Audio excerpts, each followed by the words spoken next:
चलो आज हम लोग इंटीग्रेशन पढ़ेंगे। इंटीग्रेशन क्या होता है देखते हैं। इंटीग्रेशन तो इंटीग्रेशन सपोर्ट डेट, यहाँ पे अगर y इक्वल टू क्या लिखा है x की पावर n है, ठीक है। तो यहाँ पे क्या लिख सकते हैं, इसको हम लोग dy/dx लिखेंगे। एक कम हो जाएगा, यहाँ पे मल्टीप्लिकेशन आ जाएगा, n की पावर -1 हो जाएगा। कोई टर्म आता है हमारे पास, अगर y बराबर x की पावर 4 लिखा है, इसको हम इंटीग्रेशन करते हैं dy/ क्या लिखेंगे, dx लिखेंगे। तो कितना हो जाएगा, 4x की पावर 3 हो जाएगा, ठीक है।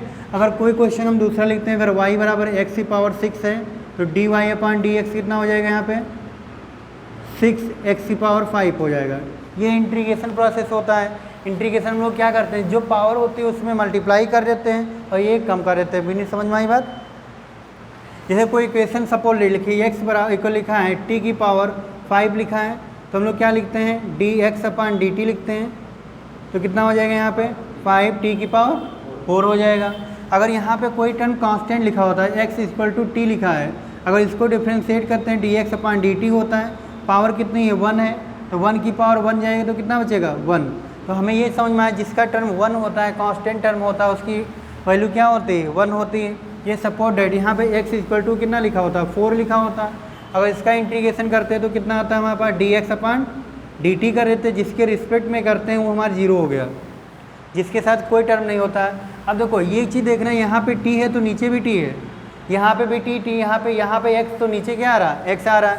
ये चीज़ देखना, ये दोनों टर्म मैच करने चाहिए। अगर ये दोनों टर्म मैच नहीं करेंगे तो उसका इंटीग्रेशन नहीं हो पाएगा। तो हम लोग कोई क्वेश्चन उठा लेते हैं, कैसा क्वेश्चन आता है, किस फॉर्मेट में, वो चीज़ देखते हैं। यहाँ लिखा होगा if x equal to 2t की power 3 plus 4t plus 3 find velocity and acceleration at t equal to 1 second. अब यहाँ क्या पूछा गया है कि वेलोसिटी एक्सेलरेशन क्या होगा t इक्वल टू 1 सेकेंड पे। तो हम पहले इक्वेशन लिखेंगे, x बराबर क्या हो जाएगा, 2t की पावर 3 प्लस का 4t प्लस 3 हो जाएगा। इसको डिफ्रेंशिएट कर दो, डिस्टेंस अपॉन टाइम हो जाएगा। और डिस्टेंस अपॉन टाइम क्या होती है, वेलोसिटी आती है, हमें पता है वेलोसिटी होती है। अब हमने आपको क्या बताया, एक पावर कम कर दो तो 3 2 जाए कितना होता है 6, यहाँ एक कम किया कितना बचा है 2 बचेगा। अब यहाँ पे 4t है तो कितना बचेगा बेटिया, 4 बचेगा। यहाँ पे कितना हो जाएगा, 0 हो जाएगा। तो वेलोसिटी हमारे पास कितनी आ गई, 6t² प्लस का 4।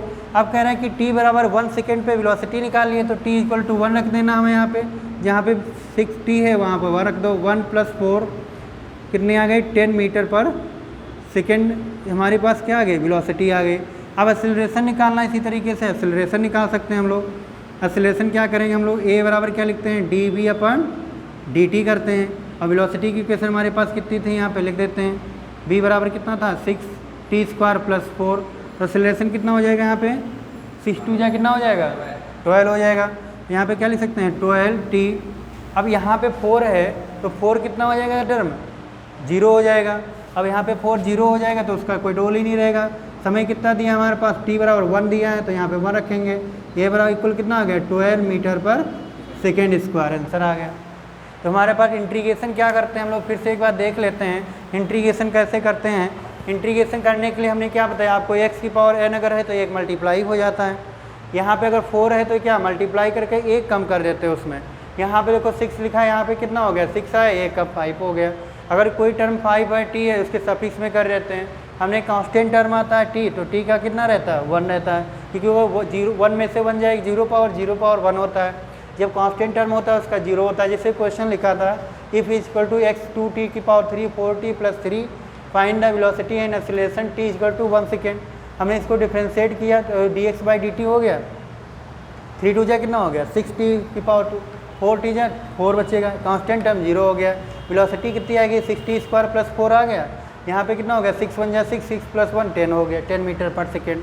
अब एक्सेलरेशन निकालना था, वेलोसिटी इक्वेशन हमारे ये थे, 6 2 जा 12t प्लस 4 हो गया, 12t बचा, यहाँ पे 0 हो गया, 12 1 जा 12 मीटर पर सेकेंड, आंसर आ गया। Thank you.